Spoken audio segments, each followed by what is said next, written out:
আজকে আমরা একজন রোগীর কথা বলবো, যার বয়স ৮০ ছুঁই ছুঁই। ভদ্রলোক একদম অ্যাক্টিভ, দোকান বাজার সব করেন এবং এই করতে গিয়ে কোনো সময় যে লেগেছিল উনি মনে করতে পারছেন না। হঠাৎ ২-৩ দিন ধরে বলছেন মাথা ভারী মাথা ভারী, তারপর হঠাৎ একদিন পুরো প্যারালিসিস হয়ে যায়। তো বাড়ির লোক ন্যাচারালি সবাই ভাবেন যে স্ট্রোক হয়েছে, লোকাল ডাক্তারবাবুর কাছে নিয়ে যান। ওনারা কলকাতার একটু আশেপাশে ডিস্ট্রিক্টে থাকেন এবং সেইখানে ধরা পড়ে যে স্ট্রোক নয়, ওনার মাথায় রক্ত জমেছে, যাকে আমরা ডাক্তারি পরিভাষা বলি সাবডিউরাল হেমাটোমা।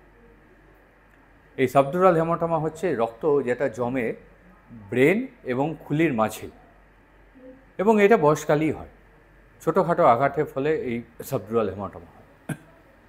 সাবডিউরাল হেমাটোমার কোনো ওষুধ দ্বারা চিকিৎসা নেই। যদি সেরকম বড় সাইজের সাবডিউরাল হেমাটোমা হয় বা যদি সেটা সিমটম করে, যেমন এই ক্ষেত্রে প্যারালিসিস করেছে, তাহলে সঙ্গে সঙ্গে অপারেশন করতে হয়। তা আমরা অপারেশনের কথা বলি। বাড়ির লোক খুব ওয়ারিড ছিলেন, এত বয়সকালে অপারেশন হবে, কেমন উনি করতে পারবেন। আমরা আশ্বস্ত করি যে সাবডিউরাল হেমাটোমার অপারেশনে তেমন খুব একটা কিছু রিস্ক নেই এবং সবসময় পুরো অ্যানাস্থেশিয়াও যে ব্যবহার করতে হয় এরম নয়।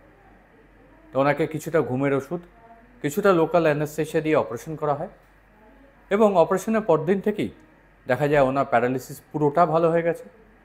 ২ দিন পর থেকে উনি হাঁটতে পারলেন এবং তারপরে ১ সপ্তাহ মাথায় বাড়ি ফিরে গেলেন উইদাউট এনি কমপ্লিকেশন। পরিশেষে বলি, সাবডিউরাল হেমাটোমা কিন্তু একটা কমন রোগ এবং এই হেমাটোমা যদি আপনাদের জানাশোনা কারু হয়, তাহলে দয়া করে ফেলে রাখবেন না এবং সঙ্গে সঙ্গে নিউরোসার্জনদের সঙ্গে পরামর্শ করার জন্য অনুরোধ করবেন। নমস্কার।